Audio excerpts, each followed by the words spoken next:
Bismillahirrahmanirrahim. Assalamualaikum warahmatullahi wabarakatuh.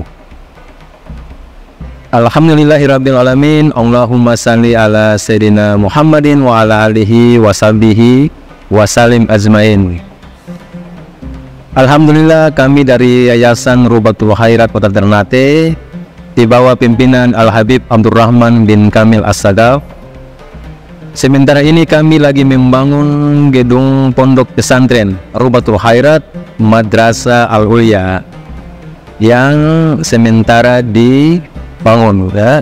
Gedung lantai 3. Kami sangat membutuhkan dana infak dan sedekah dari jamaah bapak-bapak dan ibu-ibu. Bagi yang mau berinfak untuk melanjutkan pembangunan gedung pondok pesantren, bisa ditransfer di rekening Bank Syariah Indonesia atas nama Yayasan Rubatul Khairat. Nomor rekening 72356395526. Terima kasih.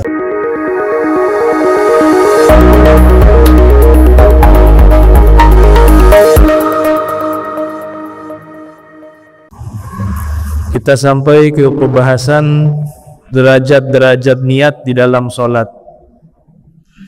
Tingkatan-tingkatan niat atau derajat-derajat niat di dalam sholat ada 3. Yang pertama, apabila sholat tersebut sholat wajib, maka tujuan melakukan menjadi wajib dan penentuan sholatnya dan fardiyahnya, wajibnya. Yang dimaksud qasdul fi'li, tujuan perbuatan, ayyaqsida fi'la as-sholah, ya, fi'la sholati bitakbiri, yaitu tujuan melakukan sholat di saat takbir, bersamaan dengan takbir, yaitu disertai dengan niat usolli. Usolli itu aku sholat, itu harus diniatkan dalam hati, wajib usolli.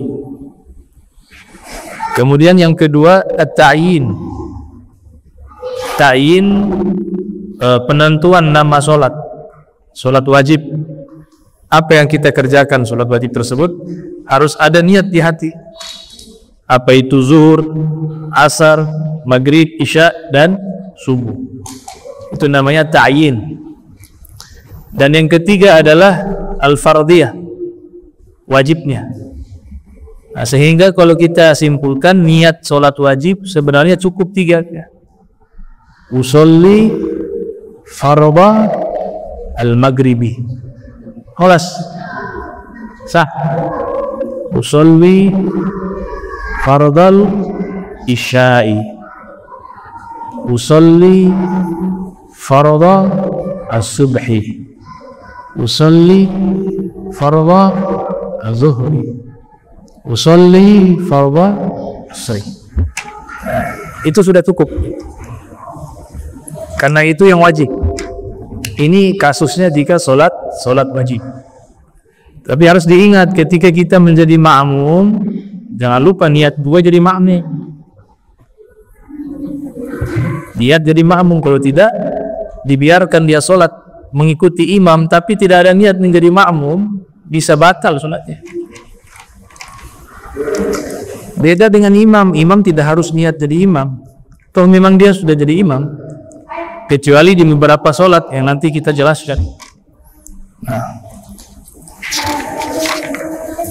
Yang kedua, idza kanati sholatu nafilatan muwaqqatatan kadduha wal witr.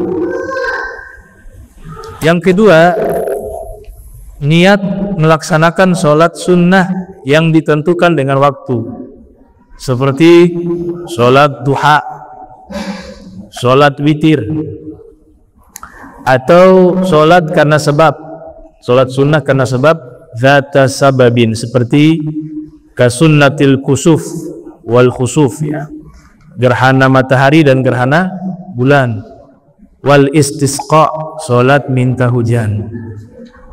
wajib qasdul fi'lu wa ta'yin. Kalau sholat sunnah itu cukup dua saja, tujuan melakukan usolli dan nama sholat, gak perlu pakai sunnatan. Artinya ini yang wajib-wajibnya, yang harus-harusnya. Jadi kalau seandainya saya sholat duha, usolli duha, sah. Sholat witir, usolli al-witra. Sholat gerhana matahari, usolli khusuf. Gerhana bulan, usolli al-khusuf. Kalau merepotkan menggunakan bahasa Arab dalam melafadzkan niat, boleh pakai bahasa Indonesia. Kalau merepotkan ya, saya niat sholat witir, udah. Saya niat sholat duha, sah. Tapi membaca, melafadzkan bukan tempat niat, hanya membantu agar niat hadir di hati. Yang dimaksud itu di hati. Wa mahallu hal qalbu, kata para ulama, tempat niatnya itu di hati. Wa talaffuz sunnah, melafadzkan sunnah dalam mazhab Syafi'i. Dan yang ketiga, derajat niat yang ketiga, idza kanatis sholatu nafilatan mutlaqatan wajaba qasdul fi'li faqat. Apabila sholat sunnahnya sunnah mutlak, ada jenis sholat sunnah namanya sunnah mutlak. Artinya pengen sholat deh, saking rajin sholat ya. Semua sholat sunnah yang punya waktu sudah dibabat habis. Ya sholat duha, sholat witir, tahajud, semua. Sampai dia sholat apa lagi semua? Istikharah juga sudah. Sholat hajat sudah, semua sholat dia sudah babat. Nah, pengen nambah sholat lagi deh. Namanya sunnah mutlak. Kalau sunnah mutlak, niatnya hanya usolli, selesai. Nah, kita belum pernah lakukan sunnah mutlak kan? Yang sunnah-sunnah ini aja banyak tidak dilakukan, sholat duha, tahajud, ya. Ya kita mengakui kelemahan kita. Tapi di para ulama dulu, kalau kita membaca manaqib mereka, ada yang sholat 1000 rakaat. Al-Imam Ali Zainal Abidin bin Husain, Al-Imam Ali bin Abi Thalib, fi riwayah juga 1000 rakaat setiap harinya, sehari semalam. Itu yang dimaksud semua sholat sunnah dan wajib plus sunnah mutlak. Jumlahnya semuanya 1000 rakaat. Al-Imam Ahmad ratusan, 300, fi riwayah 600 rakaat. Kama qala sahibu Suffati Zubat. Nah, sebagaimana berkata pengarang kitab Suffati Zubat. Ini kitab Suffati Zubat, kitab yang berkah mazhab Syafi'i. Berkah sekali, semua pesantren yang aliran mazhab Syafi'i itu kenal dengan kitab Zubat, bahkan disuruh hafal ya 1000 bait. Nah, cuma perlu diketahui kitab Zubat ini sebenarnya kitab aslinya itu berupa kitab fikih ringkasan. Pengarang aslinya namanya Hibatullah Al-Barizi. Hibatullah Al-Barizi. Beliau menulis kitab Az-Zubat fil Fiqih, tapi tidak sepopuler Nazm Zubat. Nanti pada abad 7 ya, masuk ke 8 meninggal ya. Beliau wafat 844 Hijriah. Namanya Imam Ibnu Ruslan, ulama asli Palestina, mazhab Syafi'i. Kitab tadi Az-Zubat fil Fiqhi karangan Hibatullah Al-Barizi, beliau susun dengan nazom. Nazom itu biasa menggunakan nada untuk mudah menghafal, seperti nyanyian. Makanya dinamakan apa? Nazom Zubat atau nazom Suffati Zubat. Beliau ambilnya dari kitabnya Hibatullah Al-Barizi tadi. Ternyata kitab nazom inilah yang populer, sehingga kebanyakan dari kita menyangka bahwa karangan Zubat itu karangan Ibnu Ruslan, padahal beliau ngutip Dari kitab aslinya Hibatullah Al-Barizi, dan kitab Zubat fil Fiqh yang karya asli Hibatullah Al-Barizi ini disyarahi oleh murid dari Syekh Zakaria Al-Ansari. Ya, ada yang mengatakan Sunan Gunung Jati ketika ke Mesir berguru kepada beliau. Sunan Gunung Jati, Syarif siapa? Hidayatullah. Ya? Waktu ke Mesir belajar kepada Syekh Zakaria Al-Ansari. Beliau menjadi guru besar mazhab Syafi'i di zamannya. Ya. Punya murid namanya Syekh Minshwari. Syekh Minshwari itu mensyarahi kitab Hibatullah tadi, judulnya Fathus Somad. Cuma yang Fathus Somad ini ada yang mengatakan hilang sehingga dia tidak sampai kepada kita. Tapi ringkasan beliau tulis juga namanya Khulasah Fathus Somad. Nah, itu dicetak. Nah, kitab Az-Zubat fil Fiqh dinazamkan oleh Ibnu Ruslan tadi yang wafat tahun 844 Hijriah, ulama asli Palestina yang dihafal di pesantren-pesantren mazhab Syafi'i. Yang menarik, beliau sudah membuat nazam. Kitab nazam itu dijelaskan lagi oleh beliau, namanya An-Nazim, Syarhun Nazim. Nah, jadi beliau menazamkan, kemudian beliau menerangkan kembali kitab tersebut, disebut Syarhun Nazim. Kemudian ada imam, kitab ini memiliki syarah yang sangat banyak, lebih dari 20 syurah. Ya, ulama-ulama menerangkan kembali kitab ini lebih dari 20 syurah. Dan diantaranya ulama-ulama besar yang menerangkan kitab tersebut, Al-Imam Syihabuddin Ar-Romli. Ya, Syihabuddin Ar-Romli ini ayah dari Syamsuddin Ar-Romli. Jadi anak dengan ayah ulama besar. Wafat tahun 957 Hijriah. Beliau menamakan kitabnya Fathur Rahman, syarah daripada Zubat. Putra beliau ulama besar, lebih hebat lagi putra beliau, Al-Imam Syamsuddin Ar-Romli namanya. Kalau ayah namanya Ahmad, kalau anaknya namanya Muhammad. Syamsuddin Muhammad bin Ahmad Ar-Romli, terkenal dalam mazhab Syafi'i. Kitabnya berkah, dipelajari hingga saat ini. Beliau kelahiran tahun 919 Hijriah, wafat 1004 Hijriah.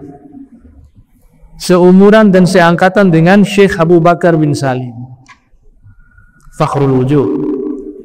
Syekh Abu Bakar bin Salim lahir tahun 919 Hijriah, bermukim di kota Ainat di Hadramaut. Wafat 992 Hijriah. Al-Imam Romli, Syamsuddin Ar-Romli, Al-Ibn, anak, itu lahir sama 919. Tadi satu umur, satu zaman. Cuma beda daerah saja, beda kota, beda negara. Yang satunya di Yaman, Syekh Abu Bakar bin Salim, beliau di Mesir. Nah, beliau mengambil beberapa keterangan dari kitab ayah beliau, Fathur Rahman, terkait mensyarahi kitab Zubat. Tapi beliau sempurnakan lagi, judulnya Ghayatul Bayan, Syarh Zubat. Ghayatul Bayan, Syarh Zubat. Tidak ketinggalan ulama-ulama yang ada di wilayah Yaman, khususnya di kota Zabid. Muncul tokoh-tokoh ulama juga ikut mensyarahi kitab tersebut. Ada namanya Syekh Muhammad bin Ali Al-Hubayshi, menulis kitab Syarah Zubat berjudul Fathus Somad. Kemudian ada juga ulama Yaman namanya Ibnu Ziyad Al-Waddah, menulis kitab berjudul mohon maaf yang tadi Fathul Mannan, ya, Fathul Mannan karya Syekh Muhammad bin Ali Al-Hubayshi. Kemudian ulama Yaman lainnya namanya Ibnu Ziyad Al-Waddah, menulis kitab di Fathus Somad, menerangkan tentang kitab Zubat. Ada di Mesir juga ikut menerangkan kitab Zubat, bernama Syekh Ahmad bin Hijazi Al-Fashni, wafat tahun 978 Hijriah, berjudul Mawahibus Somad. Kitab ini cukup terkenal, Mawahibus Somad. Kemudian juga muncul ulama pakar ilmu hadis, ilmu fikih di kota Zabid, bernama Sayyid Yusuf bin Muhammad Al-Battah, yang menulis kitab Ifhamul Afham, Syarah Bulughil Maram. Beliau juga mensyarahi kitab Zubat berjudul Faidul Mannan. Kalau Imam Muhammad bin Ali juga punya syarah Arba'in Nawawi, berjudul Al-Majalis As-Saniyah judulnya. Kemudian yang paling terkenal dan dianggap sebagai salah satu kitab terbaik yang menerangkan kitab Zubat, karangan As-Said Muhammad bin Ahmad bin Abdul Bari Al-Ahdal, berjudul Ifadatus Sadatil Umat Bitaqriri Ma'ani Matni Soffati Zubat. Kitab tersebut hampir 800 halaman, tapi beliau mengatakan dalam mukaddimah bahwa ini kitab sangat ringkas. Hebatnya beliau katakan apa? Kuntu amlaituha ala qiraati nazmi Zubat ala ba'di talabatil ilmi. Saya mendiktekan dari hafalan saya keterangan terkait matan Zubat kepada sebagian murid-murid saya. Jadi yang hampir 800 lembar itu dari hafalan. Kemudian beliau dengan di mukadimah beliau katakan ini masih sangat ringkas. Ya, beliau katakan masih sangat ringkas. Masih kalian baca lagi kitab-kitab yang lain. Ini masih belum seberapa. Dan termasuk salah satu kitab terbaik Syarah Zubat yang menerangkan setiap perkata.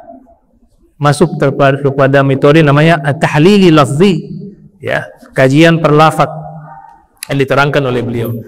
Nah, ini beberapa kitab yang membahas tentang Syarah Zubat. Jadi belajar mazhab Syafi'i yang punya kitab fikih paling banyak. Kitab terbanyak membahas hukum agama Islam itu mazhab Syafi'i. Banyak sekali. Itu. Dan itu butuh waktu yang cukup lama dan butuh totalitas dalam belajar. Ya, karena ada yang sampai 19 jilid, ada yang 28 jilid, ada yang itu semuanya berbicara tentang masalah hukum mazhab Syafi'i. Nah, salah satu yang terbaik adalah kitab Zubat tadi, Sofatu Zubat. Nah, ini Imam Ruslan mengatakan qala sahibu Sofati Zubat arkanuha 13 an-niyah fil fardi qasad fi'il wal fardiyah. Rukun-rukun salat ada 13. Yang pertama adalah niat di dalam salat yang fardu, tujuan melakukan dan juga kewajibannya fardiyah. Aujib ma'al ta'yin, dan wajib disertai dengan menentukan nama solat di dalam niat tersebut. Amma dzu sabab wal waqtu fal qasdu wa ta'yinun wajib. Adapun solat sunnah yang memiliki sebab dan waktu, maka tujuan dan penentuan jenis solat yang wajib. Kal witri, seperti solat witir. Solat witir solat yang sunnah muakkadah yang tidak pernah ditinggal oleh Nabi Muhammad sallallahu alaihi wasallam. Dalam mazhab Hanafi statusnya wajib. Dalam mazhab Syafi'i sunnah muakkadah. Ya, jadi jangan sampai salat ini hanya dikerjakan di bulan suci Ramadan saja. Dia harus dilakukan sunnahnya di setiap hari, sebisa kita setiap hari. Atau paling tidak dalam 7 hari 6 kali. Yang pasti ini salat kedudukannya sangat istimewa. Ya, hingga dalam hadis itu Nabi katakan, innallaha witrun yuhibbul witra. Fa'autiru ya ahlal qiblah. Ya, sesungguhnya Allah Maha witir, ganjil, mencintai sesuatu yang ganjil.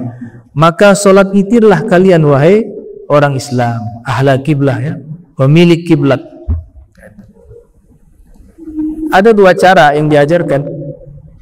Cara pertama, ba'da sholat isya sudah bisa kita kerjakan sholat witir, sebagaimana wasiat yang Nabi sampaikan kepada beberapa orang sahabat, di antaranya Abu Hurairah, Abu Darda, Abu Dzar Al-Ghifari, yang disebut dalam riwayat Sahih Al-Bukhari, kata Abu Hurairah, "Awsani khalini bi thalathib."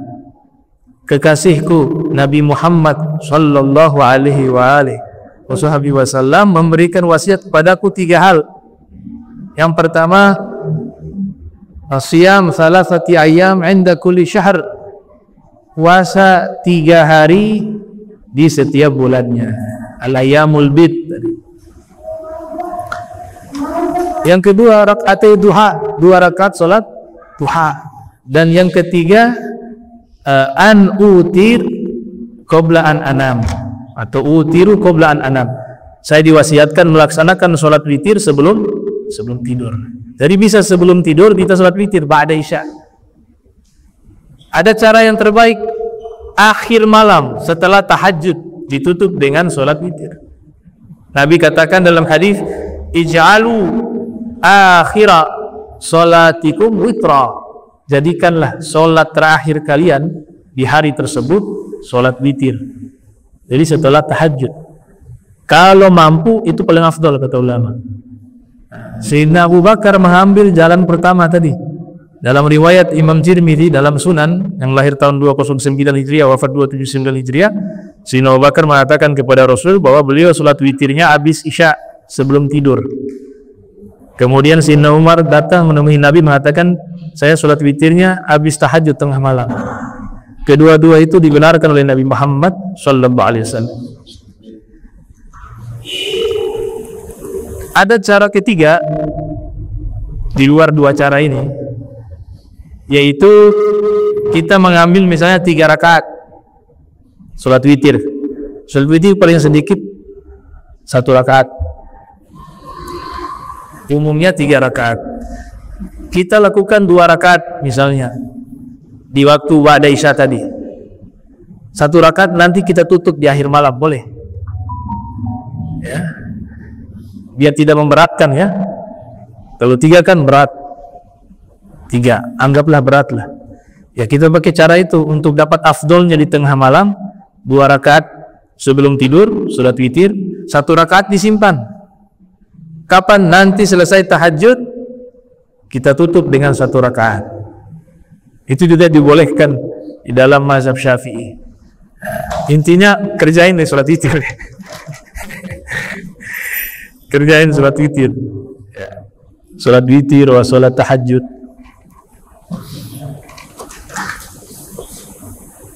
Kemudian dikatakan di sini, amma mutlak min nafliha, adapun salat mutlak dari sunnahnya, fafihi takfi niyah li fi'liha, cukup dengan niat usalli saja selesai salat mutlak.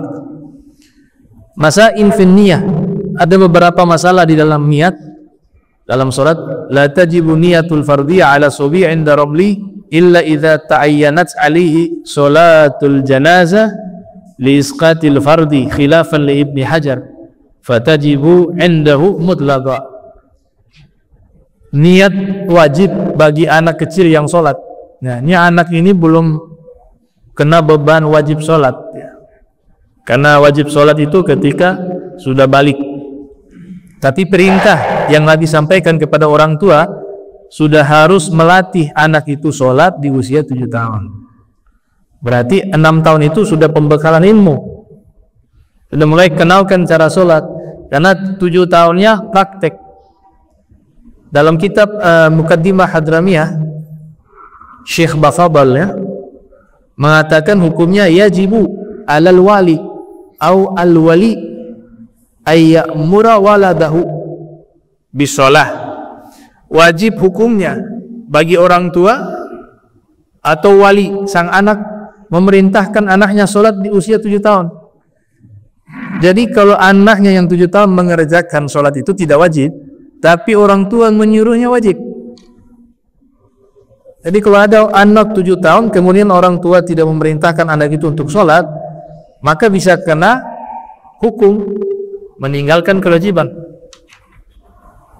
Ya, karena hadis sangat jelas, Nabi katakan, muru auladakum bis sholati wa hum abna'u sab' wadribuhum 'alaiha wa hum abna'u ashar wa farriquhum baina madaji'ihim atau kama qala an-nabiy sallallahu alaihi wa alihi wasallam. Perintahkanlah anak-anak kalian sholat di usia 7 tahun dan berikanlah sanksi kepada mereka ketika meninggalkan sholat di usia 10 tahun. Di 10 tahun ditinggalkan sudah ada harus hukuman. Makanya dalam satu hadis dikatakan aliku sauta, menggantung kayu kecil, fa innahu adabun lahu atau kama qala, itu sebagai adab untuk keluarga, untuk mereka. Itu untuk ditakut-takuti, kalau melanggar ada sanksi. Kata Nabi, usia 10 tahun maka sudah boleh kita berikan sanksi kepada mereka. Wadribuhum 'alaih. Kata ulama, memukul dengan tidak menyakitkan. Mereka isyaratkan pakai siwak. Kalau tidak sholat dipukul pakai siwak, pakai kain, sehingga sang anak itu faham bahwa perkara sholat adalah perkara yang sangat penting, perkara yang tidak boleh ditinggalkan. Kalau sudah dari kecil dididik demikian, insya Allah ketika sudah waktu berjalan, sudah dewasa, sangat mudah dia bisa mengerjakan sholat. Karena kalau tanpa didikan itu, sholat menjadi berat. Al-Quran sudah menceritakan itu. Wa amur ahlaka bis sholati wastabir 'alaiha. Perintahkanlah keluarga kalian sholat dan bersabarlah. Dalam ayat yang lain, sholat itu thaqil, berat, illa 'alal khasyiin, kecuali orang-orang yang khusyuk. Nah, ini pendidikan. Di sini masalahnya, apakah mereka yang tidak wajib sholat tadi, anak kecil yang belum balik, harus niat wajib? Nah, padahal kan dia wajib. Maka di sini Imam Romli mengatakan bahwa hukumnya itu tidak wajib melafatkan atau meniatkan fardu, karena dia belum wajib untuk sholat. Sholat wajib, ya. La tajibu niyah fardiyah ala subi inda Romli. Tidak wajib niat wajib bagi anak yang belum balik menurut Imam Romli. Illa idza ta'ayyanat alaihi sholatul janazah li isqatil fardi, kecuali yang ditentukan baginya sholat jenazah untuk menggugurkan kewajiban tersebut. Khilafan li Ibnu Hajar, berbeda pendapat dengan Ibnu Hajar. Yang dimaksud dalam kitab fikih Ibnu Hajar Al-Haytami, bukan Al-Asqalani. Al-Asqalani kajiannya di bidang hadis.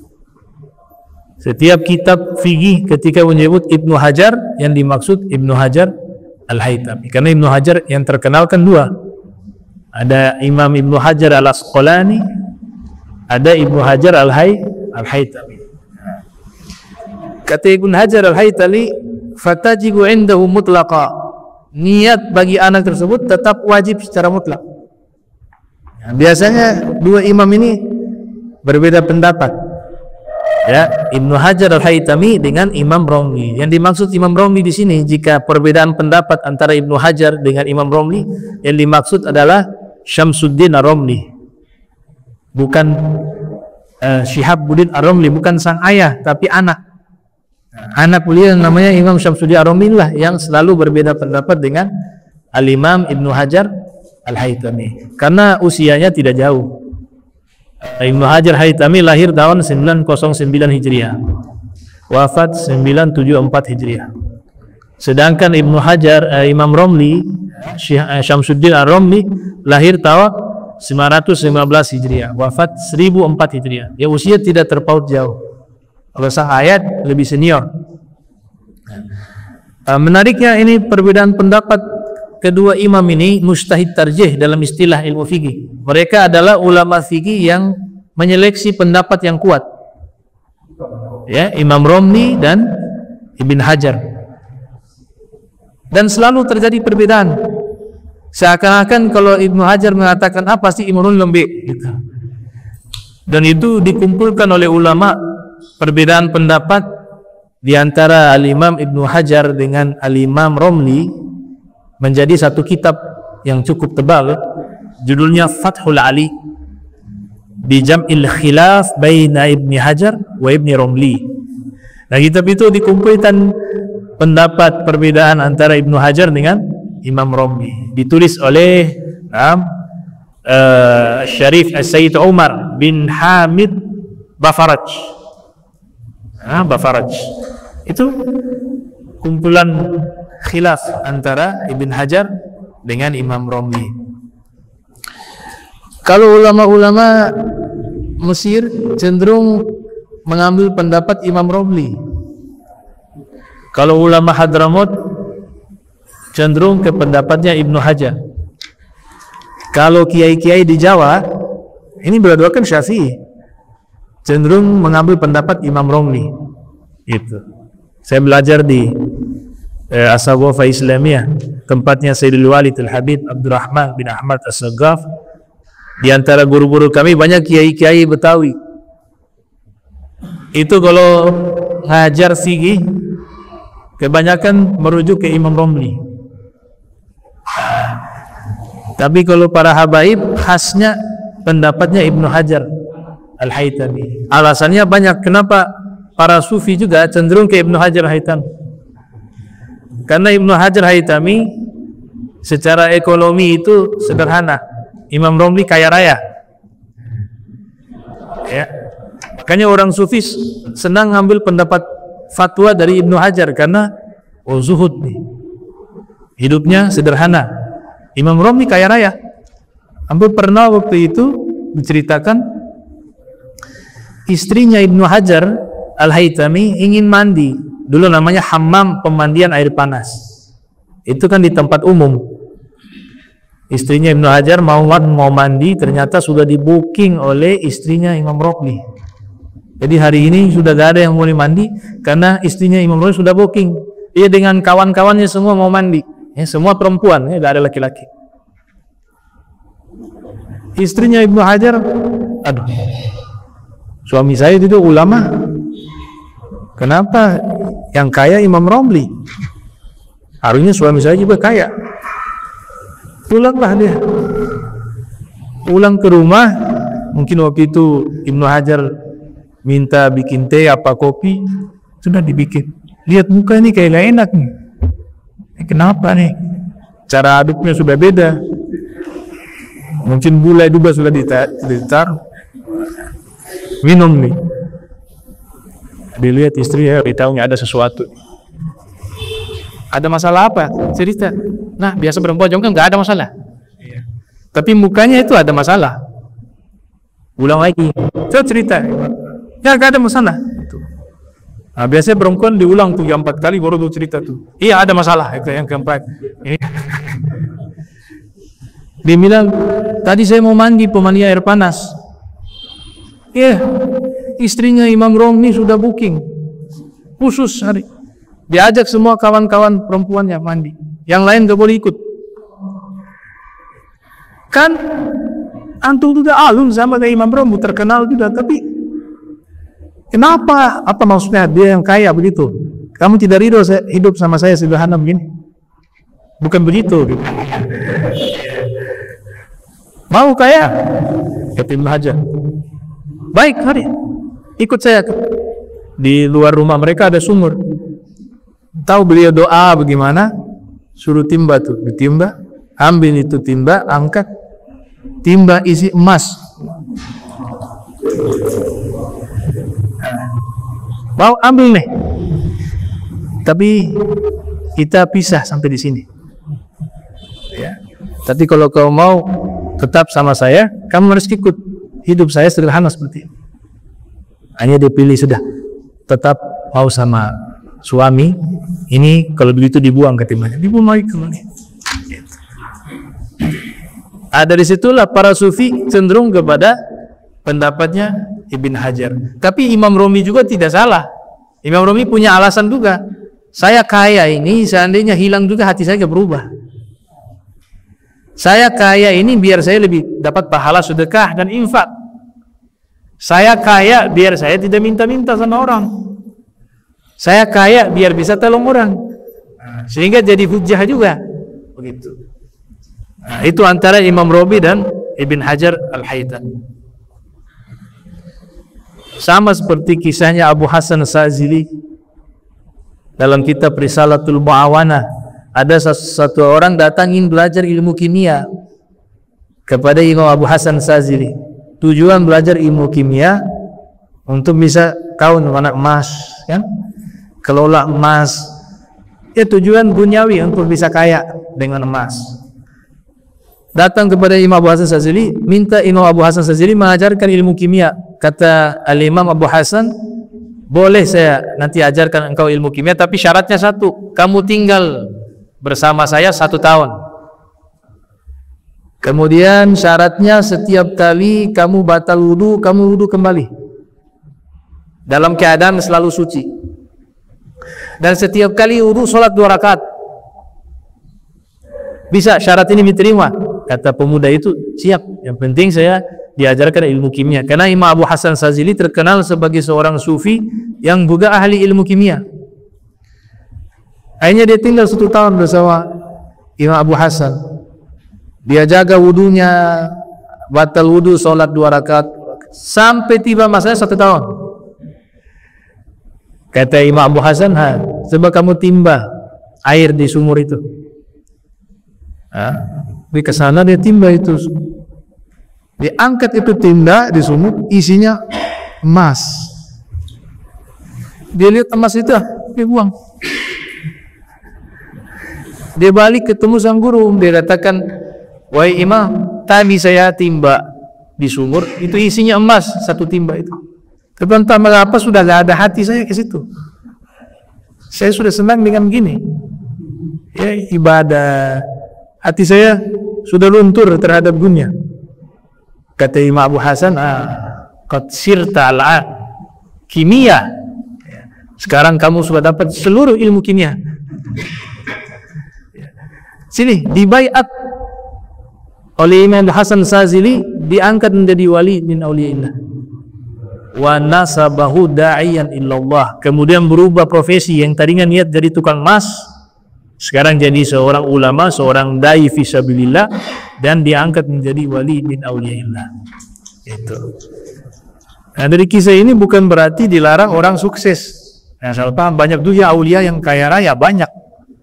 Al-Habib Abu Bakar bin Abdullah Al-Adani, putra dari Habib Abdullah Al-Idrus, itu kaya raya itu, sampai saking kayanya punya kendaraan. Zaman itu kendaraan mewah kan, kuda. Kudanya kalau jalan tidak menginjak tanah, ada karpet merah. Kemudian setiap tamu yang datang, pelayannya survei dulu, tamu itu suka makan apa. Satu kali ada satu tamu datang, disurvei oleh pelayannya, suka makan apa? Hati kambing. Disuruh potong kambing berapa ekor, khusus ambil hatinya untuk tamu itu. Potong. Bahkan dikatakan setiap dia melangkah, hitung 1 ekor kambing. Dan nanti ambil bagian hati kambing itu untuk dihidangkan kepada tamu kita. Nginap di situ, kamar tamunya ada semua. Tiba waktu makan, duduk bersama Habib Abu Bakar. Sang tamu lihat, semua hati kambing.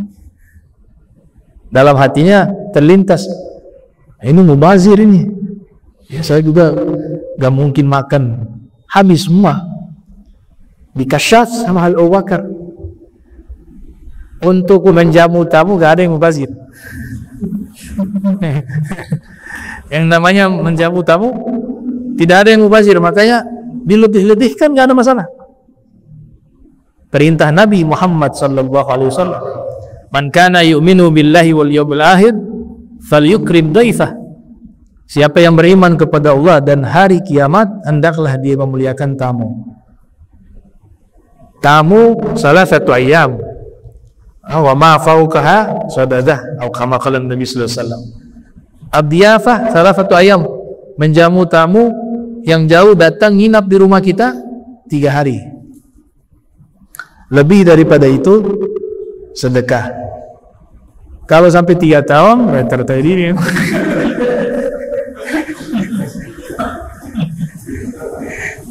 Harus tahu diri juga, guys, merepotkan orang.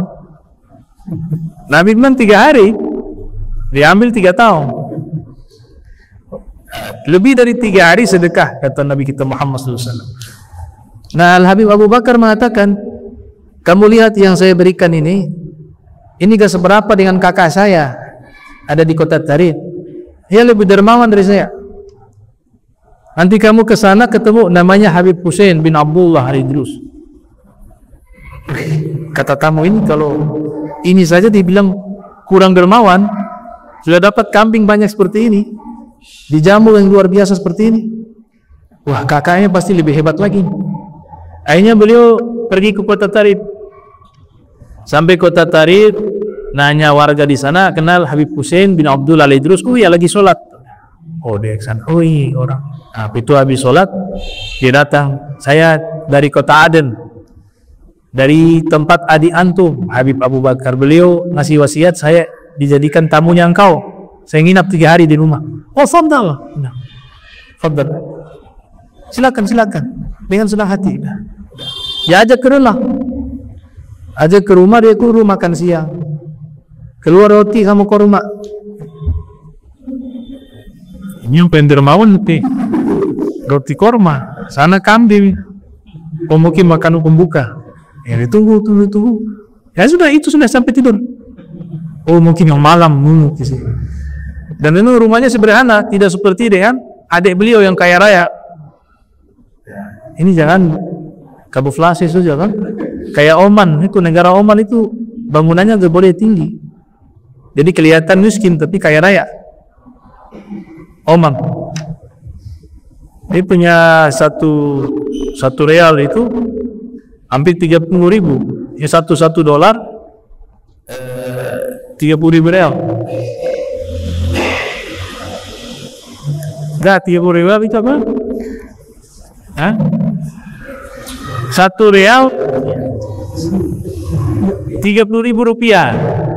Iya, 1 real 30.000 rupiah. Kalau yang di Qatar 50.000. Datang akhirnya waktu malam, kumpulai waktu malam.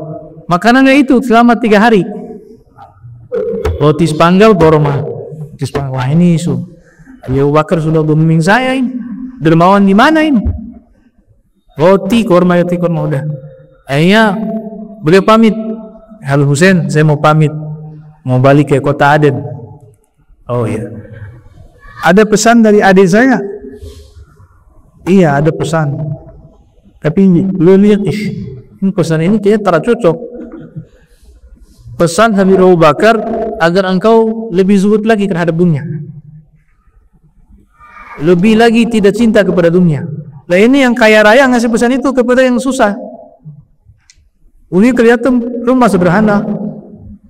Pulang kembali nih ke kota Aden, ketemu Abu Bakar. Ini antum, mohon maaf, berbohongnya sama saya. Katanya kakak antum itu lebih dermawan dari antum. Buktinya saya 3 hari di sana roti korma makan. Rumah sederhana. Itu. Kata Abu Bakar, kamu makan siang, makan malam, roti 1 sama kurma 3 butir kadang. Betul, dia lebih dermawan dari saya. Kamu tahu tidak, kamu ketika bertamu kepada saya, kambing yang saya kasih itu dengan harta saya yang begitu banyak gak ada seberapa, gak sebanding dengan harta saya. Tapi kamu tahu tidak, kakak saya itu makanan sehari-harinya dengan anak istrinya yaitu. Jadi di saat mereka berikan padamu, saat itu juga mereka tidak makan. Kalaupun makan hanya beberapa kurma, karena kadang 3 butir, kadang 1. Dan itu yang mereka punya, itu hartanya. Berarti lebih dari lawan siapa? Saya atau kakak saya? Nah, itu kakak antum lebih dermawan. Kemudian bagaimana pesannya? Sudah disampaikan? Sudah. bahwa pesan dari engkau mengatakan agar beliau lebih zuhud. Itu beliau senang sekali, lebih zuhud, lebih tidak. Jadi pohon maaf, saya bingung ini maksudnya. Ini pesannya kan harus kebalik kan. Sang kakak yang harus kasih pesan kepada engkau begitu. Karena posisinya engkau diberi nikmat kekayaan, sedangkan kakakmu hidup sangat sederhana. Kok bisa wasiat itu terbalik? Karena kakak saya tahu di hati saya gak ada ini, gak ada dunia di hati saya. Sekalipun Allah angkat saya menjadi miskin, gak ada berubah ibadah saya, iman saya, syukur saya gak berubah sama sekali. Cuma memang Allah kasih kepada saya ilmu rezeki untuk saya salurkan ke tempat-tempat yang baik. Nah itu bagaimana ulama ya bersikap terhadap nikmat kaya. Jadi bukan masalah kayanya itu orang zuhud dan tidak zuhud, enggak. Bukan masalah kaya. Ada orang miskin hubud dunia. Setiap bangun pagi gak sholat subuh mikirnya uang. Hidup susah, memang zuhud. Dia bukan keadaan memang susah, bukan zuhud. Zuhud standarnya bukan di susah atau kaya. Tapi bagaimana hati seorang hamba itu dia menjadikan Tuhannya siapa? Kalau Tuhannya dunia, jabatan, harta, berarti dia orang yang tidak zuhud terhadap dunia. Tapi di hatinya tetap ada Allah, walaupun dia memiliki kekayaan, dia orang zuhud. Ciri-cirinya orang zuhud yang kaya raya, dermawan, karim. Itu. Sayyidina Ali bin Abi Thalib memberikan standar yang sangat tinggi. Standarnya adalah, pernah ditanya, orang yang cinta dunia dengan orang yang tidak cinta dunia, tanda-tandanya seperti apa?